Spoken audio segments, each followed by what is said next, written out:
Hello friends, welcome to study with Kashi. तो friends, कैसे आप सभी और कैसे चल रही है आपकी बोर्ड एग्जाम की तैयारी। मैं उम्मीद करती हूँ फ्रेंड्स अच्छी चल रही होगी। आपकी तैयारी को और दोगुना करने के लिए हम आज की वीडियो में लेकर के आए हैं क्लास 12 फिजिक्स के अनसोल्ड पेपर 2025 के सेट नंबर 1, जिसका पेपर कोड है 346 जीएस। तो फ्रेंड्स, आज की इस वीडियो में हम इसके पार्ट 5 को करने वाले हैं। इससे पहले वाली वीडियोज में हमने पार्ट 1, पार्ट 2, पार्ट 3 और पार्ट 4 को कराया था। अगर आपने वो वीडियोस नहीं देखी तो मैंने प्लेलिस्ट बनाई है, आप 5 जाकर जरूर देख सकते हैं। तो चलिए फ्रेंड, देखते हैं आज की वीडियो में हम कौन कौन से क्वेश्चन करने वाले हैं। तो देखिए फ्रेंड्स, ये हमारा अनसोल्ड पेपर है इंटरमीडिएट परीक्षा 2025 भौतिक विज्ञान का ये प्रश्न पत्र है, जिसका पेपर कोड है 346 जीएस। तो आज की वीडियो में हम क्वेश्चन करने वाले हैं। आप देखिए, पार्ट 4 में हमने प्रश्न नंबर 5 के ग तक कर लिया था, लेकिन आज की वीडियो में हम करने वाले हैं प्रश्न नंबर 5 के ग से व्हीटस्टोन सेतु की संतुलन अवस्था में इसकी भुजाओं के प्रतिरोधों के संबंध स्थापित कीजिए। तो ये क्वेश्चन हमसे डायरेक्टली 3 मार्क्स का पूछा गया है। अगला देखिए, इसी में क्वेश्चन है अथवा करके एक ही धातु के 3 तारों की लंबाइयों का अनुपात 3:2:1 तथा द्रव्यमानों का अनुपात 1:2:3 है। उन तारों के प्रतिरोधों का अनुपात ज्ञात कीजिए। तो ये क्वेश्चन में डायरेक्टली हमसे 3 मार्क्स का पूछा गया है। यानी कि देखिए, प्रश्न नंबर 5 का घ है ना, या तो आपको ये वाला क्वेश्चन करना था या आपको ये वाला क्वेश्चन करना था, क्योंकि अथवा का मतलब होता है या तो आपको ये करना है या आपको ये करना है। ठीक है फ्रेंड्स, और देखिए आगे हम करने वाले हैं प्रश्न नंबर 5 के डा। परस्पर संपर्क में रखे 2 पतले लेंसों के संयोजन की फोकस दूरी के लिए सूत्र स्थापित कीजिए। तो आज की वीडियो में हम ये 3 क्वेश्चन करने वाले हैं, जो कि मोस्ट इंपॉर्टेंट है और बार बार रिपीट होते हैं। तो चलिए फ्रेंड्स, अब हम देखते हैं सॉल्यूशन को। तो फ्रेंड्स, ये है प्रश्न नंबर 5 का घ। व्हीटस्टोन सेतु के संतुलन अवस्था में उसकी भुजाओं के प्रतिरोधों के संबंध में किस समय संबंध स्थापित कीजिए। तो देखिए फ्रेंड्स, मोस्ट इंपॉर्टेंट क्वेश्चन है, हर साल रिपीट होता है। व्हीटस्टोन एक ऐसा सिद्धांत है जो कि बार बार रिपीट होता है। ये एक हमारा ट्रेंडिंग क्वेश्चन है। तो चलिए फ्रेंड्स, देखते हैं। यहां पर देखिए फ्रेंड्स, ये है इसका डायग्राम। और फ्रेंड्स, एक बात और, अगर आपने अभी तक कुछ नहीं पढ़ा है तो अभी भी आपके पास टाइम है। आपको क्या करना है, आपको 2019 से 2025 तक जितने पेपर सेट आए हुए हैं ना फिजिक्स के, उनको अच्छे से तैयार कर लेना। अगर आपने बस अभी भी इतना काम कर लिया ना, तो आपके 70 में 70 नंबर लाने से कोई नहीं रोक सकता है। और ये बात आपको हर कोई नहीं बताएगा। और जरूरी नहीं कि फिजिक्स में ही आपको ऐसा करना है, आप केमिस्ट्री में, बायोलॉजी में, मैथ्स में, आप सभी सब्जेक्ट में ऐसे कर सकते हैं, करके पूरे में से पूरे नंबर ला सकते हैं, क्योंकि अभी भी हमारे पास 1 महीने का टाइम बचा हुआ है। तो चलिए फ्रेंड, देखते हैं। व्हीटस्टोन सेतु की संतुलन अवस्था में उसकी भुजाओं के प्रतिरोधों में संबंध स्थापित कीजिए। तो ये हमारा डायग्राम है, तो देखते हैं। और फ्रेंड्स, ये जो डायग्राम है ये बहुत ही आसान है। आप इसको एक बार समझेंगे ना तो आपको बिल्कुल अपने दिमाग में सेट हो जाएगा ये। तो इसमें क्या है, इसमें हम 4 प्रतिरोध लेते हैं, और ये जो 4 प्रतिरोध है किसमें जुड़े होंगे, वो श्रेणी क्रम में जुड़े होंगे। और क्या बना होगा, एक चतुर्भुज बना होगा। ठीक है, ये मान लीजिए ये बना है एक चतुर्भुज, और इसमें क्या जुड़े हुए हैं, इसमें जुड़े हुए हैं प्रतिरोध। 4 प्रतिरोध जुड़े हुए हैं, जिनका नाम है PQRS। क्या है इसका नाम, इसका नाम है PQRS। ठीक है, तो ये जो हमारा चतुर्भुज है इसका नाम है ABCD। क्या है, ABC और D। और जो इसमें 4 प्रतिरोध जुड़े हुए हैं उसका नाम है P, Q, R और S। ठीक है फ्रेंड्स, अब इसमें देखिए, अब इसमें बिंदु A और C के बीच क्या होता है, एक सेल है। ये है ना, बिंदु A और C के बीच क्या है, एक सेल है। यहाँ पे बिंदु A और C के बीच है एक सेल, और सेल का नाम है E। ठीक है, यहाँ पर प्लस चार्ज और ये है माइनस चार्ज। और बिंदु A व C के बीच एक सेल है, और इसमें क्या है, एक कुंजी K1 के साथ इसको जोड़ा गया है। किसके साथ, K1 के साथ इसको जोड़ा गया है। तो देखिए कुछ इस प्रकार है, इसका नाम है K1। ठीक है, अब देखिए, अब बिंदु B और D के बीच, ये बिंदु B और D है ना, इसके बीच क्या है, एक धारामापी G है। एक धारामापी G को किसके साथ जोड़ा गया है, कुंजी K2 के साथ जोड़ा गया है। किसके साथ जोड़ा गया है फ्रेंड्स, इसको जोड़ा गया है कुंजी K2 के साथ। देखिए अभी तक हमने क्या किया है, हमने यहाँ पर बस एक चतुर्भुज लिया है ABCD। अब इस चतुर्भुज में क्या होता है, 4 प्रतिरोध जुड़े हुए हैं PQRS। ठीक है, अब बिंदु A और C के बीच क्या होता है, एक सेल जुड़ी है। ठीक है, एक सेल जुड़ी है कुंजी K1 के साथ। ठीक है, और देखिए बिंदु B और D के बीच क्या होता है, एक धारामापी G कुंजी K2 के द्वारा जुड़ी हुई है। ठीक है, अभी तक बस हमने ये बात बताई आपको। अब इसमें क्या है, इसमें धारा प्रवाहित हो रही है। तो धारा जो हमारी प्रवाहित होगी वो होगी कुछ इस प्रकार।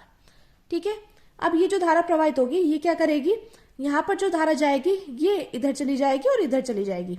यानी कि ये वाली धारा चली जाएगी I1, इधर जाएगी, और इधर चली जाएगी वो होगी I2। ठीक है। और ये I1 कैसे जाएगी, ये I1 यहाँ जाएगी, और ये जो हमारी I2 होगी ना, ये I2 यहाँ जाएगी। ठीक है। उसके बाद क्या होगा, ये धारा कुछ इस प्रकार लौट आएगी। ठीक है फ्रेंड्स, तो ये हमारा चित्र है। मैं उम्मीद करती हूँ आपको अच्छे समझ में आ गया होगा।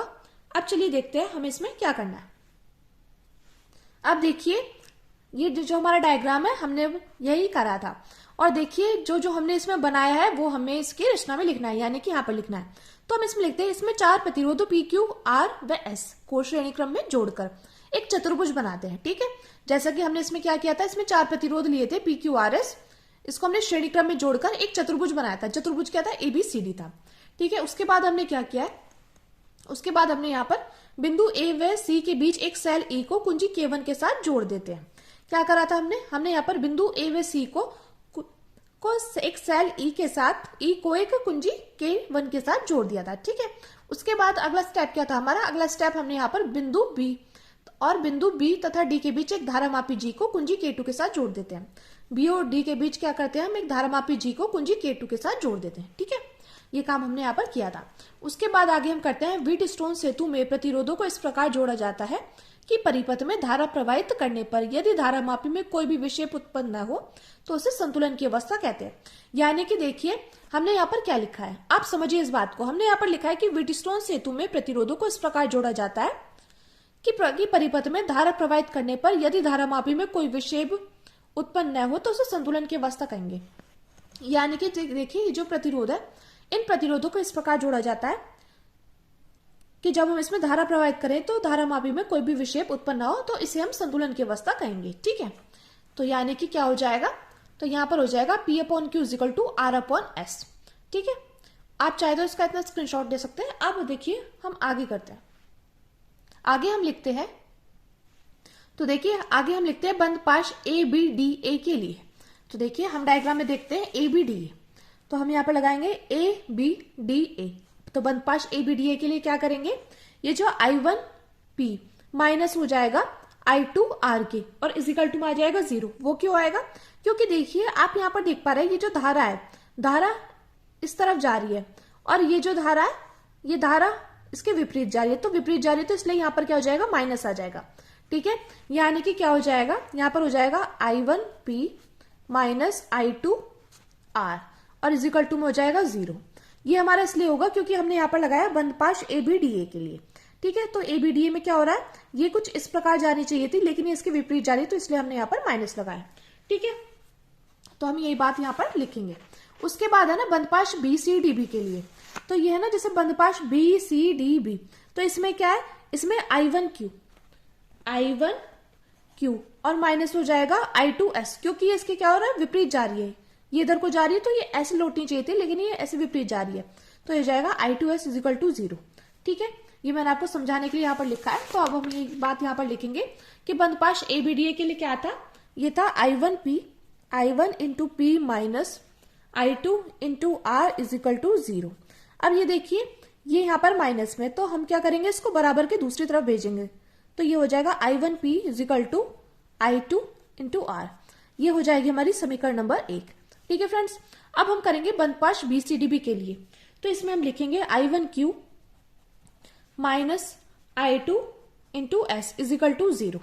तो अब देखिए अब हम क्या करेंगे, हम यहाँ पर करेंगे I1Q, ये माइनस में था तो बराबर के दूसरी तरफ हम इसको भेज देंगे, तो ये हो जाएगा I2 × S। ये हो जाएगी हमारी समीकरण नंबर 2। ठीक है। अब हम क्या करेंगे, अब हम समीकरण 1 और 2 को भाग कर देंगे, यानी कि इसको और इसको हम भाग करेंगे, तो देखिए क्या आ जाएगा। तो जब हम इसको भाग करेंगे तो हो जाएगा I1P / I1Q = I2R / I2S। तो इस I1 से ये I1 कैंसिल और इस I2 से ये I2 कैंसिल, तो यहां पर क्या बचा है, यहां पर आ जाएगा P/Q = R/S, P/Q = R/S। तो ये हमारी क्या है, ये हमारी संतुलन की अवस्था है, जो कि हमें क्वेश्चन पूछा गया था। ये हमारी क्या है, ये हमारी संतुलन की अवस्था है। तो आप चाहे तो यहाँ पर लिख सकते हैं यही संतुलन की अवस्था है, संतुलन की अवस्था है। मैं उम्मीद करती हूँ फ्रेंड्स आपको अच्छे समझ में आ गया होगा, क्योंकि देखिए फ्रेंड्स मैंने आपको बिल्कुल पॉइंट टू पॉइंट समझाया है जिससे आपके दिमाग में बिल्कुल सेट हो जाए। अब देखिए इसी में हमसे क्वेश्चन पूछा गया था अथवा करके, या तो आपको वाले क्वेश्चन का आंसर देना था या आपको इस वाले क्वेश्चन का आंसर देना था। तो चलिए देखते हैं। अथवा करके क्वेश्चन पूछा गया था प्रश्न नंबर 5 का घ। एक ही धातु के 3 तारों की लंबाइयों का अनुपात 3:2:1 तथा द्रव्यमानों का अनुपात 1:2:3 है। उन तारों के प्रतिरोधों का अनुपात ज्ञात कीजिए। तो हमें क्या करना है, हमें तारों के प्रतिरोधों का अनुपात ज्ञात करना है। ठीक है फ्रेंड्स, यहाँ पर क्या दिया गया है, एक ही धातु के 3 तार दिए गए, इसकी लंबाई का अनुपात ये दिया गया है, द्रव्यमान का अनुपात ये दिया गया है। ठीक है, उन तारों के प्रतिरोधों का अनुपात ज्ञात कीजिए। तो हम यहाँ पर क्या करेंगे, हम यहाँ पर धातु के 3 तार बना लेते हैं। ठीक है, तो देखिए हमने यहाँ पर धातु के 3 तार ले लिए। अब देखिए इनकी लंबाई क्या है, L1, L2 और L3 मान ली। ठीक है, और इसका अनुप्रस्थ काट का क्षेत्रफल क्या है, इसका A1 है, इसका A2 है और इसका है A3। ठीक है फ्रेंड्स, और इसका जो द्रव्यमान है, इसका द्रव्यमान M1 है, इसका M2 और इसका M3। और बात करें प्रतिरोध की, इसका प्रतिरोध है R1, इसका प्रतिरोध है R2 और इसका प्रतिरोध है R3। अब हमें क्वेश्चन में क्या दिया गया, हमें क्वेश्चन में दिया गया 3 तारों की लंबाइयों का अनुपात, यानी कि लंबाई का अनुपात, यानी कि L1 अनुपात L2 अनुपात L3 बराबर ये कितना दिया गया है, ये दिया गया हमें 3:2:1 दिया गया है। ठीक है, और देखिए आगे क्या दिया गया है, आगे दिया गया है द्रव्यमानों का अनुपात, यानी कि M1, M2 और M3 का अनुपात। तो M1 अनुपात M2 अनुपात M3 ये कितना दिया गया है, 1:2:3। ठीक है, ये दिया गया है। तो देखिए जब भी क्वेश्चन में तारों का प्रतिरोध पूछे तो सूत्र क्या लगेगा, ये क्वेश्चन में हमसे पूछा गया उन तारों के प्रतिरोधों का अनुपात ज्ञात कीजिए। तो जब भी क्वेश्चन में तारों का प्रतिरोध पूछे तो सूत्र लगेगा, सूत्र हो जाएगा हमारा R = रो L/A। ये हो जाएगा इसका सूत्र, R = रो L/A। ठीक है, अब हम इसमें आगे करते हैं। आगे हम लिखते हैं कि अब इसमें क्या होता है, कहीं भी आपको M यानी कि द्रव्यमान नहीं दिखाई दे रहा है, तो इसका हम क्या करेंगे, इसका हम एक नया सूत्र बनाएंगे। तो चलिए आगे देखते हैं। ठीक है फ्रेंड्स, ये तो हमें सूत्र दिया गया R = रो L/A, ये सूत्र है। तो हमें क्या कर, हमें इसमें M द्रव्यमान दिखाई नहीं दे रहा है, तो हम क्या करेंगे, एक नया सूत्र बनाएंगे। ठीक है, हम जानते हैं घनत्व, घनत्व बराबर क्या होता है, घनत्व बराबर होता है द्रव्यमान बटे में आयतन। ठीक है, ये होता है घनत्व बराबर होता है द्रव्यमान बटे में आयतन। ठीक है, यानी कि होता है D = M/V। ठीक है, अब देखिए ये जो V है, V क्या है, V हमारा आयतन है, और हम जानते हैं आयतन बराबर क्या होता है, आयतन बराबर होता है हमारा क्षेत्रफल गुणे लंबाई, यानी कि बात करें V बराबर क्या हो जाएगा, A × L। ठीक है, ये हो जाएगा। तो देखिए अब हम यहां पर क्या लिख सकते हैं, हम यहां पर लिख सकते हैं M और V की जगह क्या लिख सकते हैं, A × L। ठीक है, A × L लिख सकते हैं। अब हम क्या करेंगे, यहां से हम क्या कर देंगे, यहां से हम A का मान निकाल देंगे। क्या करेंगे, हम यहां से निकालेंगे A का मान। तो ये क्या हो जाएगा, ये देखिए जो हमारा निकल कर आया था, ये निकल कर आया D = M/A × L। ठीक है, यहां से हम क्या करेंगे, A का मान निकाल देंगे। तो जब A का मान निकालेंगे तो ये चला जाएगा यहां पर, और ये जो D आ जाएगा ये आ जाएगा यहां पर, तो ये बन जाएगा M/dl। ठीक है, ये कुछ इस प्रकार बन जाएगा। अब हम क्या करेंगे, अब हम इस A का मान क्या कर देंगे, सूत्र में रख देंगे। ठीक है, तो चलिए सूत्र में रखते हैं। सूत्र क्या था हमारा, सूत्र था हमारा R = रो L/A था, लेकिन A की जगह हम क्या कर देंगे, M/dl रख देंगे। ठीक है, इसके नीचे क्या करेंगे, हम 1 मान लेंगे। तो जब इस टाइप का दिया होता है तो फिर ये इसके पास चला जाएगा और ये हमारा ऐसा कैसे ही रह जाएगा। तो यानी कि हो जाएगा R = रो L² × D/M। ये कुछ इस प्रकार हो जाएगा। तो यहां पर देखें, ये जो रो है ना, रो क्या होती है, ये होता है विशिष्ट प्रतिरोधकता। रो क्या है, ये विशिष्ट प्रतिरोधकता है जो कि एक नियत रहती है, ये कांस्टेंट रहती है, यानी कि इसको क्या कर देंगे, इसे हम हटा देंगे। और अब क्या करेंगे, हम यहाँ से D को भी हटा देंगे, क्योंकि हमें इसका मान नहीं पता है। ठीक है, तो यानी कि हम इसकी जगह रखेंगे R = L²/M। तो हमें क्वेश्चन में क्या पूछा गया था, हमें क्वेश्चन में कहा गया था कि तारों का प्रतिरोध का अनुपात ज्ञात कीजिए। तो तार कितने थे, तार थे हमारे 2, तो R1 अनुपात R2 अनुपात R3 बराबर क्या हो जाएगा, L1²/M1 अनुपात L2²/M2 और L3²/M3। ठीक है, अब देखिए बात करें L1 की, तो L1 क्या था हमारा, L1 था हमारा 3, ठीक है, तो 3 का स्क्वायर। और M1 क्या था, M1 था हमारा 1, तो अनुपात में आ जाएगा 1। अब अनुपात है L2 कितना था, L2 था हमारा 2, तो आ जाएगा 2 का स्क्वायर। और M2 कितना था, ये था 2, ठीक है। और अनुपात L3 कितना था, L3 था हमारा 1, 1 का स्क्वायर हो जाएगा। और हमारा M3 कितना था, M3 था हमारा 3, ठीक है। तो देखिए कुछ इस प्रकार हो जाएगा। तो 3 गुणा 3 कितना हो जाएंगे, 9 हो जाएंगे। तो अनुपात, अब ये क्या है, ये है 2 की पावर 2, यानी कि 2 गुणा 2 भी हम इसको लिख सकते हैं। इसके अपोन में है 2, तो यानी कि इससे कट जाएगा, तो यहाँ पर क्या आ जाएगा, यहाँ पर आ जाएगा 2। और यहाँ पर 1 का स्क्वायर करेंगे, 1 क्या आएगा, अपोन में 3। तो देखिए जब भी आपको कुछ इस टाइप का दिया गया हो ना, जैसे 9 अनुपात 2 अनुपात 1/3, तो इसका क्या होगा, इसकी गुणा इसके साथ होगी और इसके साथ होगी, ठीक है। तो ये हो जाएगा 9 तिया 27, अनुपात में 3 दूनी 6, अनुपात 1। तो ये हमारा क्या हो गया, ये हमारा तार का प्रतिरोध निकल कर आ गया, तार के प्रतिरोधों का अनुपात निकल कर आ गया 27 अनुपात 6 अनुपात 1, ठीक है। R1 अनुपात R2 अनुपात R3 हमारा निकल कर आ गया है 27 अनुपात 6 अनुपात 1। मैं उम्मीद करती हूँ फ्रेंड्स आपको ये क्वेश्चन अच्छे से समझ में आ गया होगा। तो चलिए अब देखते हैं हम अपने नेक्स्ट क्वेश्चन को, जो कि है यहाँ पर देखिए अगला क्वेश्चन है प्रश्न नंबर 5 का डा। तो इसमें हमसे पूछा गया परस्पर संपर्क में रखे 2 पतले लेंसों के संयोजन की फोकस दूरी के लिए सूत्र स्थापित कीजिए। तो हमें यहाँ पर क्या करना है, हमें यहाँ पर सूत्र स्थापित करना है। तो देखिए आपको ये चित्र दिखाई दे रहा होगा, सबसे मेन है ये चित्र। तो सबसे पहले हम क्या करेंगे, सबसे पहले हम इसको समझेंगे। तो हमें क्या लेने होंगे, हमें लेने होंगे 2 पतले लेंस। तो देखिए सबसे पहले हम क्या करेंगे, सबसे पहले हम यहाँ पर 2 पतले लेंस ले लेंगे, ठीक है। ये ले लेंगे हम यहाँ पर 2 पतले लेंस। अब ये दोनों जो लेंस होंगे वो एक दूसरे से क्या होंगे, एक दूसरे से सटे हुए होंगे, ठीक है। ये जो पतले लेंस होंगे ये एक दूसरे से सटे होंगे, यानी कि जो मुख्य अक्ष होगा वो एक ही होगा। इनका जो मुख्य अक्ष होगा वो क्या होगा, वो हमारा एक ही होगा, ठीक है। ये 2 पतले लेंस एक दूसरे से सटे हैं। अब इसमें क्या होता है, इसमें इस लेंस का नाम है L1 और इस लेंस का नाम है L2, ठीक है। और इसकी फोकस दूरी क्या है, इसकी फोकस दूरी है F1 और इसकी फोकस दूरी है F2। मैं उम्मीद करती हूँ आपको इतनी सी बात अच्छे से समझ में आ गई होगी। अब इसमें क्या होता है, इसमें L2 लेंस को हम क्या मान लेते हैं कि ये है ही नहीं। तो ये जो हमारा L1 लेंस है ना, तो यहाँ पर क्या होता है, एक वस्तु रखी हुई है। जो वस्तु रखी हुई है उसको हम क्या मान लेते हैं, उसको मान लेते हैं हम O, ठीक है। इस वस्तु को हम क्या मान लेंगे, O, ठीक है। तो ये जो हमारी वस्तु रखी गई है, अब ये किरण क्या होगा, ये कुछ इस प्रकार होगी। ये किरण यहां से जाकर यहां पर आकर क्या हो जाएगी, ये यहां से इस टाइप की हो जाएगी, ठीक है। और यहां पर प्रतिबिंब बनेगा I डैश, ठीक है। मैं उम्मीद करती हूँ आपको ये बात अच्छे से समझ में आ गई होगी। तो इस लेंस के से जो वस्तु की दूरी होगी वो क्या होगी, वो होगी हमारी U। देखिए जैसे यहां पर है, इस लेंस से जो वस्तु की दूरी होगी ये क्या होगी, ये होगी U, ठीक है। ये इतनी की जो दूरी होगी वो क्या होगी, U होगी। और L1 लेंस के प्रतिबिंब की दूरी क्या होगी, V डैश होगी। इसके जो लेंस की वो प्रतिबिंब की दूरी क्या होगी, ये होगी हमारी V डैश, ठीक है।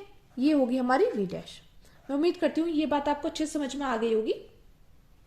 अब देखिए ये जो हमारा L2 है, ये जो हमारा L2 लेंस है ना, तो ये क्या होता है, ये अब हमें अनुपस्थित नहीं दिखाई दे रहा, यानी कि ये हमें दिखाई दे रहा है। तो जो वस्तु I डैश पर हम इसका प्रतिबिंब बना रहे थे, अब क्या होगा, I डैश जो L1 के लिए प्रतिबिंब था वो अब L2 के लिए क्या हो जाएगा, वस्तु बन जाता है। ये L2 के लिए क्या हो जाएगा, वस्तु बन जाएगा।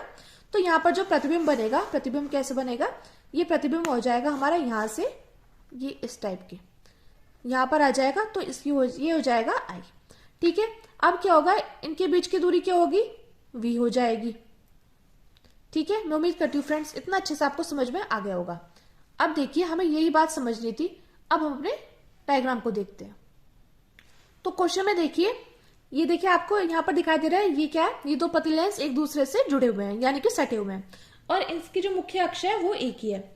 और इसमें क्या होता है, इसमें इसको L1 लेंस मान लेंगे, इसको L2 लेंस, और इनकी फोकस दूरी F1 और F2, ठीक है। और यहाँ पर क्या होता है, एक वस्तु रखी है। अब इसमें जो L2 लेंस को हम नगण्य मान लेंगे, यानी कि हम मान लेंगे कि हमें नहीं दिखाई दे रहा। तो यहाँ पर जो वस्तु रखी है ना, ये किरण यहाँ से जाकर इसका प्रतिबिंब बनाएगी यहाँ पर I1 पर, ठीक है। जब ये I1 पर प्रतिबिंब बनाती है तो L1 लेंस के लिए I डैश प्रतिबिंब होगा। तो इस लेंस से वस्तु की दूरी कितनी होगी, u होगी, ठीक है। और L1 लेंस के प्रतिबिंब की दूरी कितनी होगी, v डैश हो जाएगी। क्या हो जाएगी, इसकी दूरी हो जाएगी v डैश।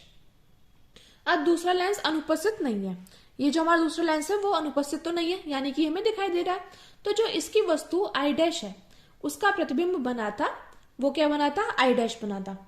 तो इस L2 लेंस की वस्तु है, हम क्या मान लेंगे, ये L2 के लिए क्या है, वस्तु है। तो यहां पर क्या हो जाएगा, यहां पर L2 से अंतिम प्रतिबिंब I पर बनाएगा, यानी कि यहां से अंतिम प्रतिबिंब बनाएगा I पर बनाएगा। और इसकी जो हमारी दूरी हो जाएगी, इसकी v है और इसकी है v डैश, ठीक है। यानी कि इस L2 लेंस की जो हमारी दूरी है वो क्या है, वो v है, और इसका प्रतिबिंब की दूरी क्या है, v डैश है, ठीक है। अब हम यही बात जो बात हमने यहाँ पर लिखी है वो हम यहाँ पर लिख देंगे। हम यहाँ पर लिखते हैं, माना दो पतले लेंस L1 व L2 को संपर्क में रखकर एक संयुक्त लेंस बनाया गया है और इन दोनों लेंसों की मुख्य अक्ष एक ही है। माना कि इनकी फोकस दूरियां f1 व f2 है। यदि लेंस L2 न हो तो वस्तु O का प्रतिबिंब I डैश पर बनता है।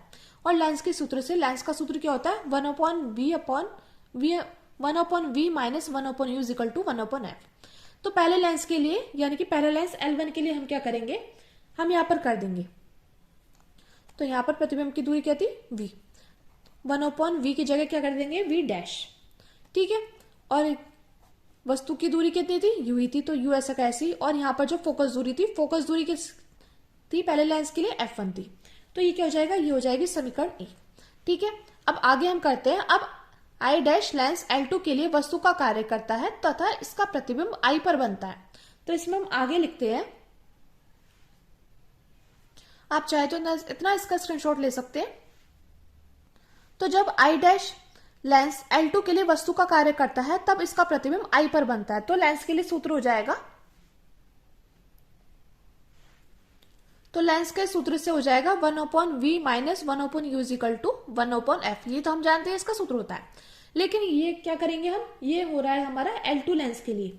तो यहां पर क्या हो जाएगा, 1/v, तो ऐसा कैसे, लेकिन यहां पर u क्या है, u यहां पर है वस्तु की दूरी, लेकिन इसकी जो दूरी है L2 लेंस की वो हो जाएगी v डैश। और यहां पर जो इसकी फोकस दूरी है f2, यानी कि ये हो गई हमारी समीकरण 2। अब हम क्या करेंगे, हम यहाँ पर समीकरण 1 और 2 को जोड़ देंगे।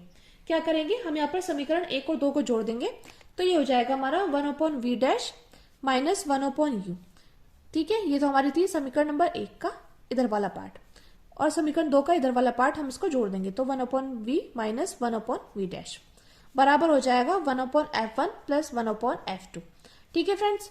अब आपको यहाँ पर क्या दिखाई दे रहा है, क्या कुछ कट रहा है, तो हाँ ये कट रहा है, 1/v डैश है और ये है माइनस का 1/v डैश, ये इससे कट जाएगा। तो यहाँ पर क्या हो जाएगा, ये हो जाएगा 1/v minus 1/u is equal to 1/f1 plus 1/f2, ठीक है। और देखिए हम जानते हैं, देखिए लेंस का सूत्र जो कि हमने जानते हैं कि लेंस का सूत्र क्या होता है, 1/v minus 1/u is equal to क्या होता है, 1/f के बराबर होता है, ठीक है। तो हम चाहे तो इतने पोर्शन की जगह क्या लिख सकते हैं, 1/f लिख सकते हैं। तो हम वही यहां पर करेंगे। तो 1/f is equal to 1/f1 plus 1/f2। तो ये हमें क्या करना था, यही हमें यहां पर बताना था। तो मैं उम्मीद ये हमारा इसका फाइनल आंसर हो जाएगा। तो मैं उम्मीद करती हूँ फ्रेंड्स आपको ये क्वेश्चन अच्छे समझ में आ गए होंगे। और फ्रेंड्स अगर आपके लिए वीडियो हेल्पफुल रही तो प्लीज हमारे चैनल को सब्सक्राइब कर लीजिएगा और वीडियो को लाइक शेयर कमेंट करना मत भूलिएगा। तो चलिए फ्रेंड्स मिलते हैं नेक्स्ट वीडियो में। Thank you, thanks for watching.